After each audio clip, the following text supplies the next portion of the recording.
Bonsoir Sarah Turine. Bonsoir.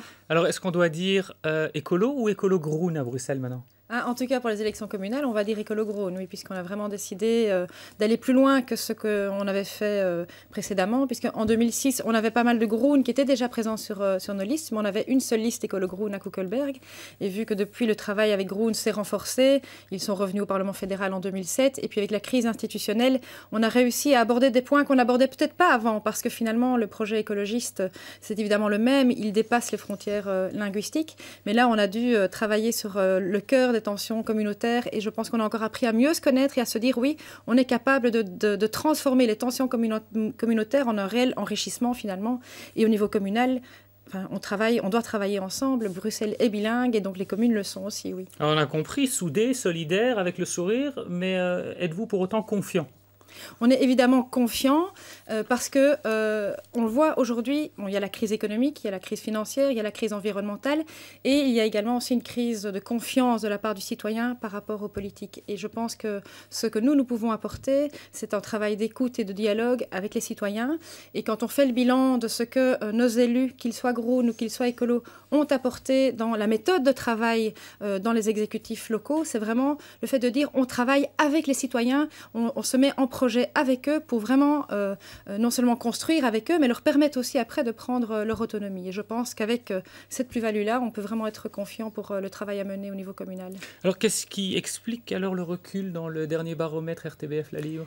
Alors, bon, c'est clair qu'on est dans une période un petit peu incertaine pour Écolo, je pense, puisqu'il y a le changement de coprésidence qui arrive d'ici quelques semaines et que donc, fatalement, ça doit créer un moment d'incertitude. Et puis, de toute façon, un sondage, ça reste un sondage. On sait qu'il y a une marge d'erreur importante, donc on ne va pas on va pas laisser monter le doute avec ce sondage. Alors, quelles sont vos priorités? On n'en a pas beaucoup parlé dans le reportage. Quelles sont les priorités qui se dégagent de cette association avec Groen? Et donc, il y a trois grands axes sur lesquels on doit travailler. Il y a bien sûr toujours les questions environnementales et qui ne sont pas que pour le bien-être de la planète, qui peuvent être un grand plus pour le bien-être des citoyens, quand on voit le prix de l'énergie notamment.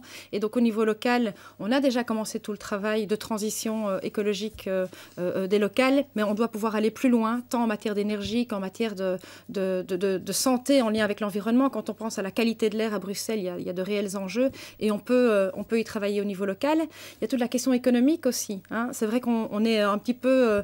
on pourrait avoir tendance à baisser les bras face à la crise mondiale et à la crise européenne en matière d'emploi, en matière de chômage. Mais il y a moyen, avec de la créativité, d'apporter des choses intéressantes au niveau local, que ce soit au niveau du soutien de petites et moyennes entreprises, que ce soit en matière de formation. Donc ça, c'est notre deuxième axe. Et le troisième, c'est la question du vivre ensemble, qui est extrêmement importante. C'est un enjeu extrêmement important à Bruxelles, que ce soit les questions de sécurité, que ce soit la question de la propreté, la question du bien-être dans les quartiers. Bruxelles est pour l'instant trop fracturée, trop fractionnée en quartiers et il est important qu'on puisse retrouver la confiance, le dialogue avec l'ensemble des citoyens. Et donc ce sera notre troisième axe. Alors on a entendu qu'il y a deux objectifs, donc c'est essayer de briguer un Mayorat et puis évidemment conforter, voire faire mieux qu'en 2006. Est-ce qu'on peut légitimement penser que XL et Forêt sont vos cibles principales? Alors ça dépend pourquoi. C'est clair que par rapport pour le Mayorat, c'est clair qu'il faut... Ça doit être dans une commune où nous avons déjà eu l'occasion de participer à la majorité pour pouvoir connaître la gestion de la commune de l'intérieur, ce qui est le cas d'XL puisque nous étions en majorité jusqu'en 2006 et on a été relégués dans l'opposition depuis. À Forêt, nous sommes pour l'instant en majorité, mais il y a également une commune comme Watermal-Boisfort. Donc ça, c'est la première condition. La deuxième, c'est d'avoir des personnes qui se sentent l'envie, qui se sentent le courage de briguer le Mayorat, ce qui est le cas à XL ou à Forêt. Et la troisième condition, c'est évidemment la confiance des électeurs, la confiance des citoyens. Et dans ces communes-là, on sait que nous avons une grande confiance de la part des électeurs. Ce PS sera-t-il, et cet Énor sera-t-il un allié ou un adversaire? Ça dépendra des communes. Je dirais que les jeux sont très ouverts et que nous avons prouvé par le passé, mais aujourd'hui également, que nous étions tout à fait autonomes et que ce serait évidemment sur des questions liées à la réalité locale et liées au programme et aux priorités de chacun qu'on ferait nos choix. Donc pourquoi pas un allié dans certaines communes? Oui, certainement. Vous ne voulez pas faire d'accords préélectoraux. Pourtant, à Scarbeck, Isabelle Durand a déjà dit qu'elle était très satisfaite satisfaite du travail de la majorité en place, notamment avec Bernard Clairfailly.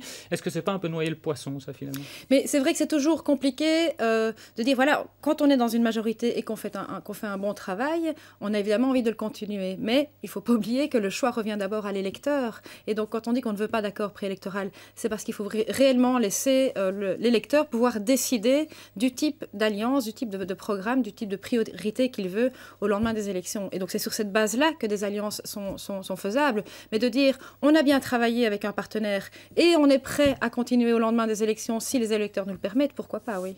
Est-ce que la scission MR-FDF, elle risque pas de vous jouer un mauvais tour? Elle va en tout cas clairement ouvrir le jeu parce que ça laisse des incertitudes. On parlait du sondage il y a quelques instants. On voit effectivement dans le sondage que maintenant le FDF remonte légèrement et donc ça va clairement ouvrir le jeu, ça c'est sûr. Maintenant, on va parler un peu de vous et du bilan à la coprésidence des écolos.